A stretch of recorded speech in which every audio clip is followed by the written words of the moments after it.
Hey everybody, in this video I'm going to be showing you guys how to use a butane pen to desolder things and just how to use it in general.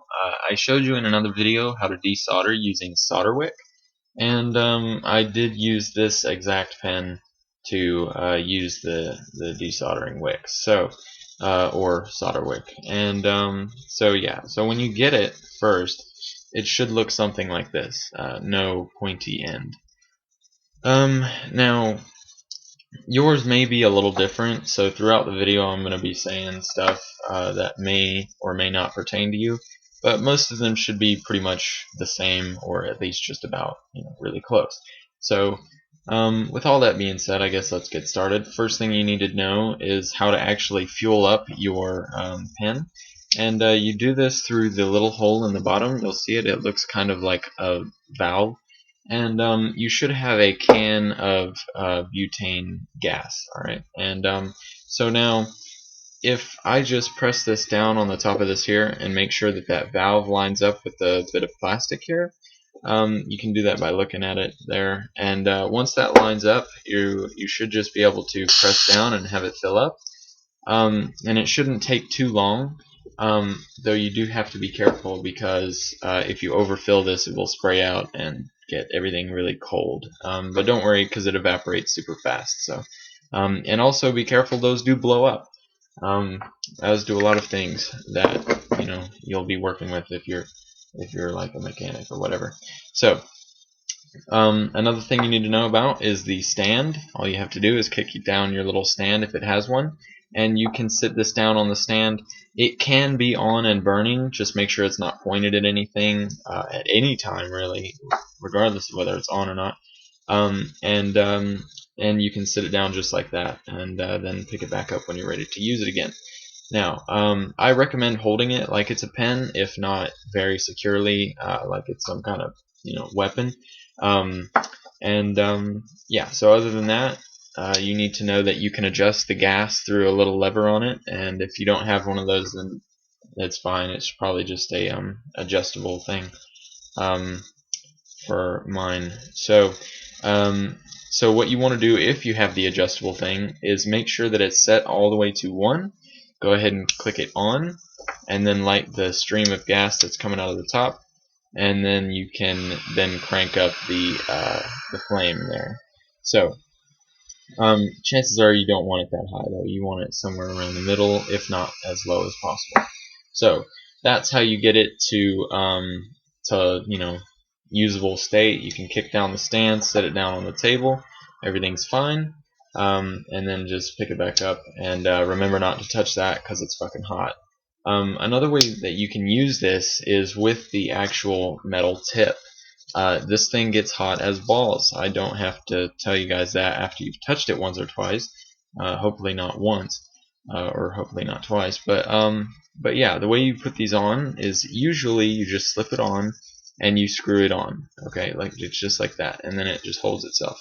One thing is that you can extend these to light it. The majority of the time you have to extend them to light them. So what you do is you look for the little hole in the side, which in my case it's right here. Oh, sorry, you can't see that. Is right here.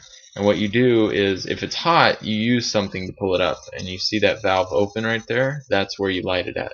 If you want, you can use the edge of a, well, I wouldn't say table, but you can use the edge of a metal table or drawer or whatever. That's usually what I do. And the way I do that is I basically, let me see if I can show you. Like, I use the edge of the table to pull it down like that, to extend it out. And then I don't usually use the wooden one, but that's the only one you can see. Then I turn it on. And let's see, well, actually I'll turn it on first. And then extend this. And then once I have it extended, I'll light the gas. And now it's lit.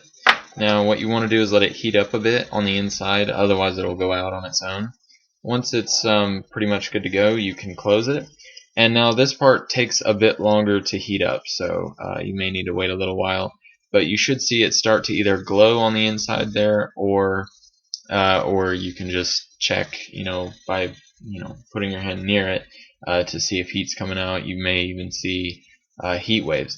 And you know, if you hear it go out, that's okay. It's not actually supposed to be sending a flame out on the inside. It's just supposed to be superheated gas. So and if you need to relight it to check, then you can. And another way to check is just to light on the outside there, and that means it went out on the inside. So I'll have to relight that. But seeing as I'm just showing you guys this, not actually doing it, I'm just going to go ahead and switch it off and show you how to use it. Now, it is easier for me to use the piece that is that's just a flame, because it heats a general area as opposed to you know, a pinpoint. And yeah, so I prefer that. But if you're going for, you know, something that you don't want to damage or heat up any other components, you may want to use that metal piece. Other than that, I'm going to go ahead and show you guys using this piece of board here. It's got a little switch on it that I would like to take the switch off.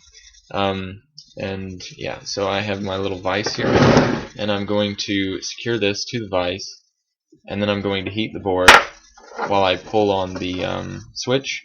And this switch should come out once I have all the solder heated up to the point where I can remove it.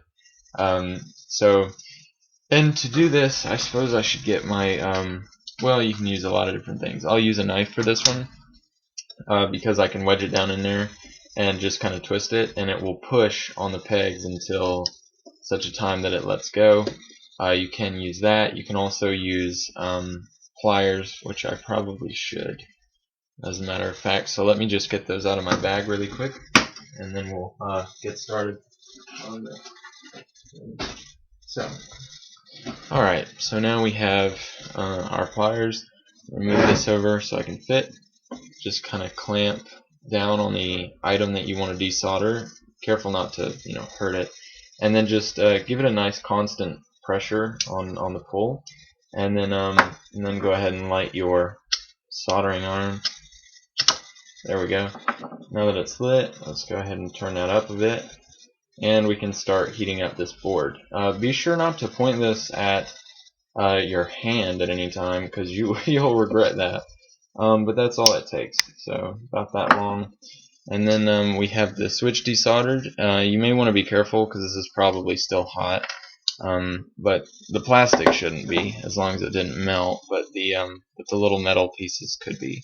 So there you have it. I've desoldered this now, and the board, which is probably still hot. Let's see. No, the board's not that hot. Yeah. And another thing is, when you're heating up heat sinks take longer to heat up because of what they are. They're a heat sink. So if it doesn't melt immediately or get desoldered immediately, don't worry. It's just because the heat sink is trying to take that heat away. But also be careful, because the heat sink can heat up to a point that it damages the components underneath and around it by taking in all the heat. So try and heat it up as quickly and, you know, just efficiently as possible, and then remove it as fast as possible as well. So hope you guys enjoyed that. Hope you guys learned something, and I'll see you next time.